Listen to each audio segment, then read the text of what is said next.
What?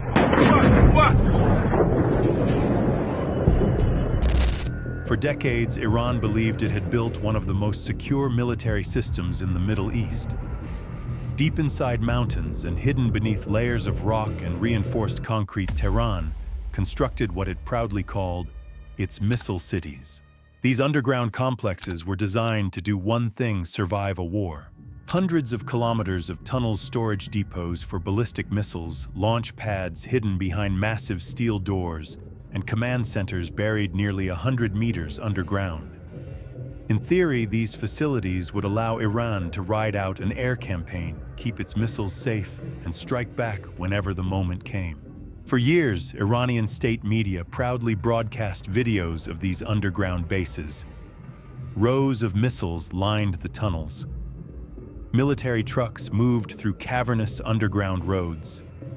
Commanders described the system as untouchable, but in modern warfare, the difference between a fortress and a trap can be surprisingly small.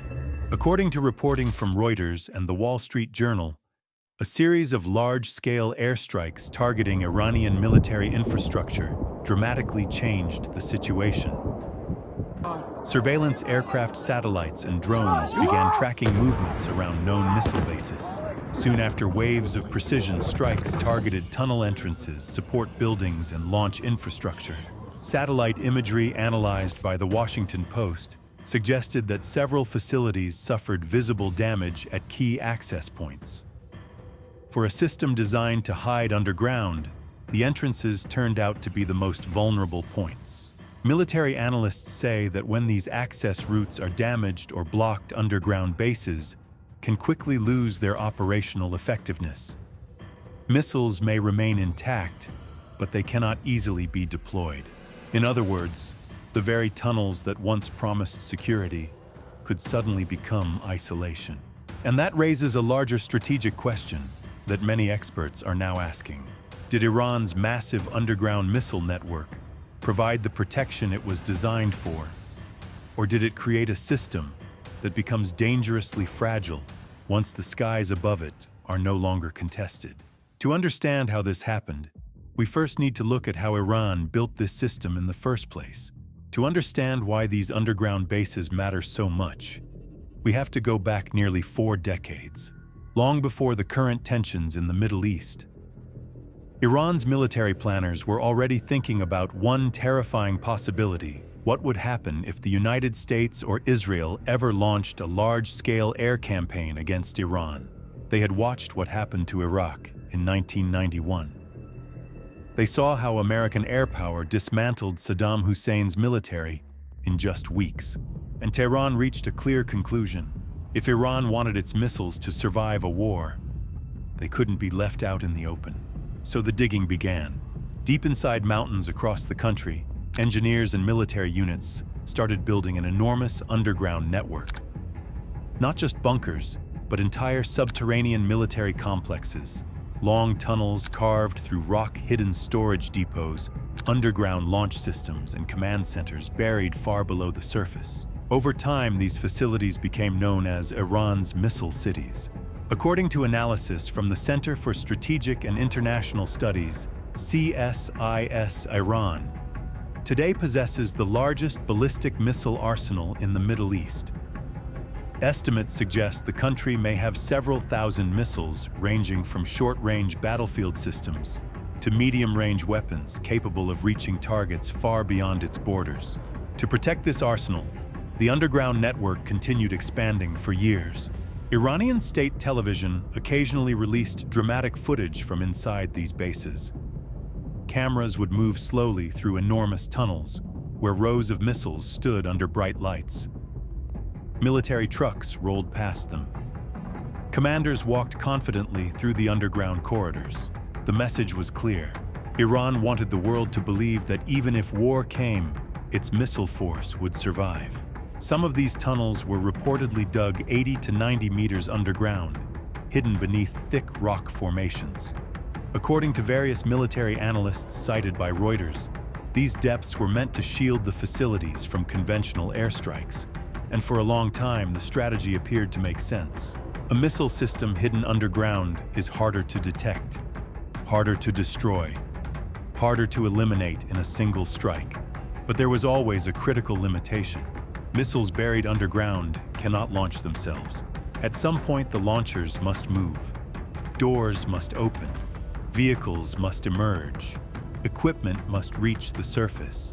And in modern warfare, where satellites, drones, and surveillance aircraft watch constantly, that moment can be incredibly dangerous. What once looked like an invisible fortress could suddenly reveal itself. And that moment, as some analysts now argue, may have become the most vulnerable point in the entire system. Because once the skies above Iran were no longer contested, the hidden network beneath the mountains was no longer invisible. For years, Iran believed its underground missile network could survive almost any attack. But late one night, the war in the skies over the Middle East began to change that assumption. According to reports from Reuters and the Associated Press, a large wave of coordinated airstrikes targeted Iranian military infrastructure across multiple regions. The strikes were not random. They followed weeks, in some cases months, of intelligence gathering. Satellites had mapped the terrain, signals intelligence tracked communications, and surveillance drones quietly monitored activity around suspected missile facilities. When the strikes began, they were precise. Military analysts speaking to the Wall Street Journal noted that modern air campaigns often start the same way: neutralize air defenses, establish control of the skies, and then begin systematically dismantling the enemy's military infrastructure. Once air defenses weaken, the battlefield changes dramatically. Aircraft can fly longer patrols. Drones can loiter overhead for hours. And any movement on the ground becomes visible. In this case, analysts say that visibility may have been crucial. Some of the strikes reportedly targeted infrastructure around suspected missile bases, including support buildings, storage depots, and most importantly, tunnel entrances. According to satellite imagery examined by the Washington Post, several locations associated with Iran's missile program showed signs of damage after the first waves of strikes. Craters appeared near access roads and structures linked to underground facilities. For a system built to hide beneath the mountains, the entrances became the most exposed part. Think of the missile bases like underground ports.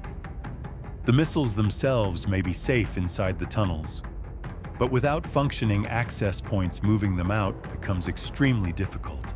Military experts interviewed by Defense News explain that modern air campaigns often aim to disrupt logistics rather than destroy every piece of equipment. If launch vehicles cannot reach the surface, if support infrastructure is damaged, if communication lines are interrupted, then the entire system slows down. And in warfare, slowing down your opponent can be just as important as destroying them. Meanwhile, the skies above the region were becoming increasingly crowded. Surveillance aircraft and drones began flying continuous monitoring missions. Analysts say this kind of persistent observation creates a powerful advantage. Even brief moments of activity, a truck moving, a door opening, equipment emerging from a tunnel, can quickly draw attention. Within minutes, strike aircraft or armed drones can be directed toward the target. This is one of the defining characteristics of modern warfare. Battles are no longer fought only with bombs and missiles. They are fought with information. Every satellite image, every radar signal, every movement on the ground. All of it feeds into a constantly evolving picture of the battlefield. And once that picture becomes clear, the hidden network beneath the mountains is no longer completely hidden. Which leads to the question many analysts are now asking. What happens to a military system designed to hide underground when the skies above it are watched every second of the day? By the time the air campaign intensified, the conflict in the Middle East was already entering a dangerous phase. Tensions between Iran and its regional rivals had been rising for months. Missile exchanges, drone attacks, and proxy clashes across the region had created a volatile environment stretching from the Persian Gulf to the eastern Mediterranean. According to Reuters, the region had already seen a surge in missile launches, drone interceptions, and naval incidents before the latest wave of strikes. Military analysts warned that the situation had the potential to escalate quickly if one side attempted to disable the other's strategic capabilities. That is where the focus on underground facilities became critical. Iran's missile cities were not ordinary bases. They were built specifically to survive airstrikes. Destroying them required weapons designed for one purpose, penetrating deep underground structures. Among the most discussed weapons in recent reports is the GBU-57 massive ordnance penetrator, often described as one of the most powerful bunker-busting bombs ever developed. According to the Wall Street Journal, the bomb weighs roughly 30,000 pounds and is designed to punch through layers of reinforced concrete and rock before detonating deep underground. Only a limited number of aircraft are capable of carrying such weapons, most notably the stealth bomber B-2 Spirit. Military analysts interviewed by Defense News explain that bunker-busting munitions are used in a very specific way. Rather than trying to destroy an entire underground complex in a single strike, air forces often focus on the critical access points, tunnel entrances, ventilation shafts, support infrastructure, access roads. If those elements are damaged or blocked, the underground facility may remain intact, but it becomes extremely difficult to operate. Satellite imagery reviewed by the Washington Post has shown that several sites associated with Iran's missile infrastructure appear to have suffered damage around their surface support areas. In modern warfare, that kind of damage can be strategically significant, because underground bases are only useful if the systems inside them can reach the surface. And once air superiority is established, aircraft and drones can monitor those access points continuously. Analysts at CSIS note that this type of persistent surveillance has transformed modern air campaigns. In earlier wars, underground bases could remain hidden for long periods. Today, satellites pass overhead multiple times per day. Drones can observe targets for hours. Signals intelligence can detect communication patterns. In other words, the battlefield is constantly being watched. This shift has changed how militaries think about hardened underground facilities. While they can still provide protection against sudden attacks, they also introduce a different kind of vulnerability. Once the entrances are exposed, the system can become easier to contain. And in the current Middle East environment, where multiple actors are closely monitoring each other's military movements, the margin for concealment has become smaller than ever, which is why many analysts now argue that underground bases, while impressive engineering achievements, may no longer guarantee the strategic advantage they once promised. As the first days of the air campaign unfolded, analysts around the world began searching for one thing: evidence. In modern conflicts, the truth of what happens on the battlefield rarely comes from a single statement. It emerges slowly through satellite imagery, intelligence assessments, and reports from multiple sources. Within days of the initial strikes, several major news organizations began examining commercial satellite images of suspected Iranian military facilities. According to the Washington Post, analysts reviewing high-resolution imagery observed visible damage at several locations connected to Iran's missile infrastructure. Some sites showed impact craters near support buildings and access roads leading to underground facilities.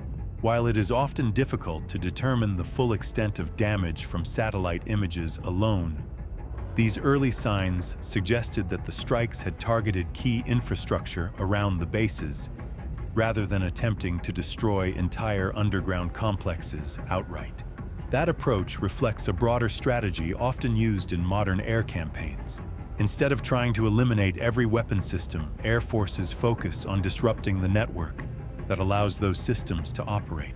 Military analysts cited by Reuters explained that missile bases depend on a complex support system: fuel storage, transportation vehicles, communications nodes, and maintenance facilities. If those supporting elements are damaged, the operational tempo of the entire missile force can slow dramatically. In some cases, it can halt operations altogether. Reports from regional media added further context. The Times of Israel, citing defense analysts, noted that several Iranian missile sites appeared to have suffered damage to infrastructure around their tunnel entrances. These areas are critical because they serve as the transition point between underground storage and launch operations on the surface. Even limited damage in these zones can create bottlenecks. Vehicles cannot move easily, equipment cannot be deployed quickly, and launch preparations become far more complicated.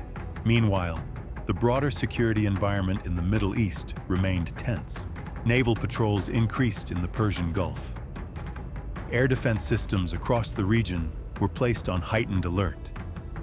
Several governments warned that further escalation could trigger a wider regional confrontation. In this environment, every new satellite image, every radar track, and every military statement was analyzed carefully by governments and observers alike. Because in a conflict shaped by both technology and perception, the battle is not only about what is destroyed, it is also about what each side believes the other is capable of doing next. And as the early damage assessments began to circulate, one thing became increasingly clear. The underground missile network that Iran had spent decades building was now under intense scrutiny, not just from its adversaries, but from the entire world. As the air campaign continued, the conversation among military analysts began to shift. The early question had been simple: were the strikes hitting their targets? But after the first wave of satellite images and intelligence assessments appeared, a more complicated question emerged. What happens when a military system designed to hide underground suddenly finds itself cut off from the surface? Experts interviewed by Reuters and Defense News say that underground facilities offer protection, but they also depend heavily on access points, logistics routes, and communication systems. Without those elements, the system can quickly become isolated. Think of an underground missile base like a submarine dock. Inside the tunnels, the weapons may still exist. The equipment may still function. But if the exits are damaged, the ability to deploy those weapons becomes severely restricted. This is why many modern air campaigns focus on what analysts call containment, rather than destruction. The goal is not always to destroy every missile. Instead, the objective is to prevent them from being used. Reports from regional security observers, including analysts cited by the Times of Israel, suggest that the pressure on Iran's missile infrastructure has increased significantly as surveillance missions continue across the region. Persistent monitoring from aircraft and drones means that any attempt to move launch equipment toward the surface could be detected quickly. And once detected, that movement could become a target. In the current Middle Eastern security environment, this kind of surveillance has become a powerful strategic tool. According to assessments discussed by researchers at CSIS Modern Intelligence Networks, combined satellite imagery, radar tracking, signal interception, and drone observation to create a near-continuous picture of activity on the ground. This makes it increasingly difficult for large military systems to operate without being noticed. At the same time, tensions across the region remain high. Naval patrols continue in the Persian Gulf. Air defense systems across several countries remain on alert. Regional governments closely monitor every development, aware that even a small incident could escalate rapidly. In this environment, the strategic importance of Iran's missile network becomes even more apparent. For Tehran, those missiles represent deterrence, a way to signal that any large attack would carry consequences. For its adversaries, however, limiting that capability has become a key objective. And this is where the pressure on the underground network grows. Because if the launch systems cannot operate effectively, if movement above ground is constantly monitored, and if access points remain vulnerable to further strikes, then the underground system may still exist, but its strategic value could begin to shrink. In other words, the question is no longer simply whether the missiles survive. The real question is whether they can still influence the balance of power in the region. By this point in the conflict, many analysts were no longer just examining the damage on the ground. They were asking a deeper question. What strategic assumptions led Iran to build such an enormous underground missile network in the first place? And what risks came with that decision? For decades, Tehran invested heavily in underground infrastructure because it expected a particular type of war. A war dominated by air power. Military planners in Iran understood that they could not match the United States or Israel in terms of advanced aircraft. Instead, they focused on building a system that could survive long enough to maintain a deterrent capability. And for a time, that strategy made sense.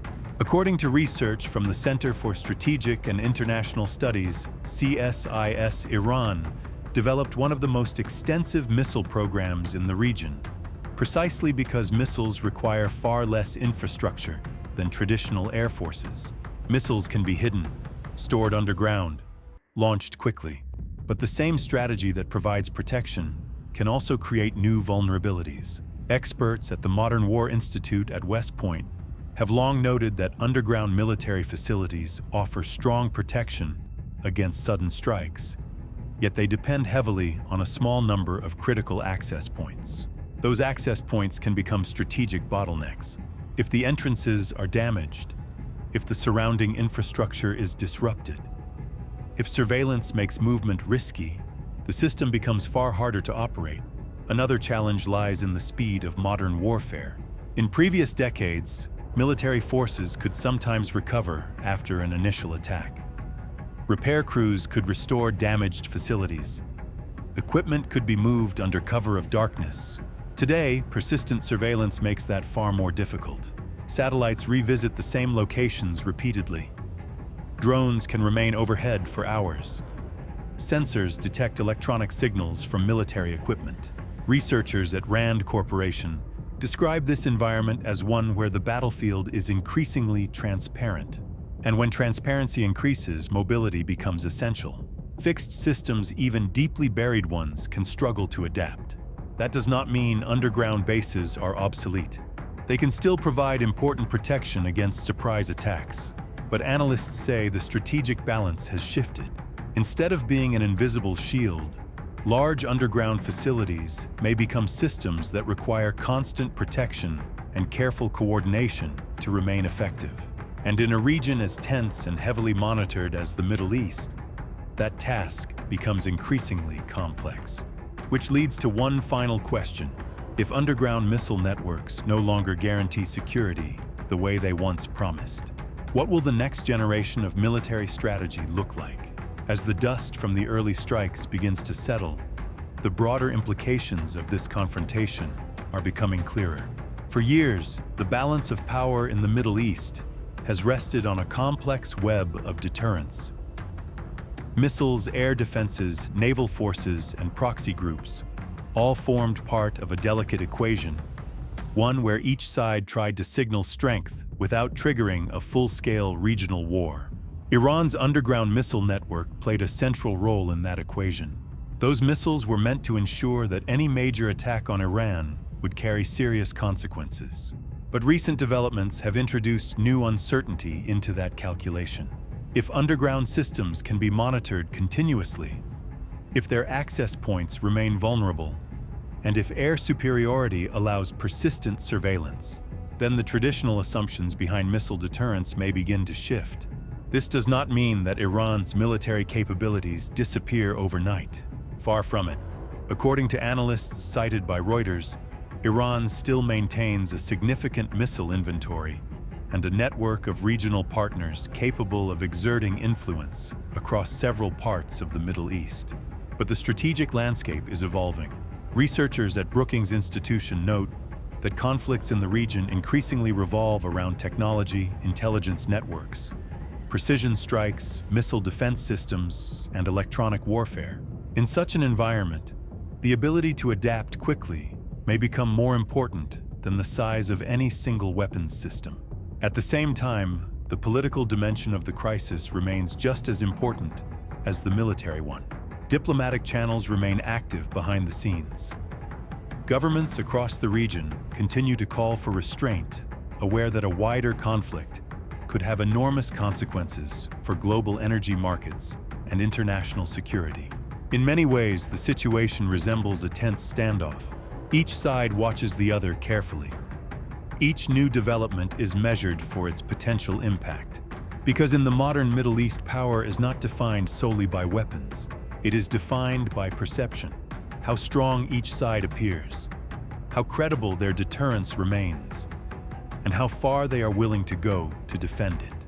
That is why analysts writing in foreign affairs argue that the current moment may represent a turning point, Not necessarily the end of Iran's missile strategy, but perhaps the beginning of a new phase in how military power is organized and contested across the region.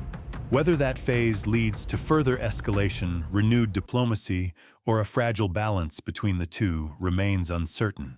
But one thing is clear: the events unfolding today are not just about underground bases or airstrikes. They are part of a much larger story: the continuing struggle to define security and power in one of the most strategically important regions of the world.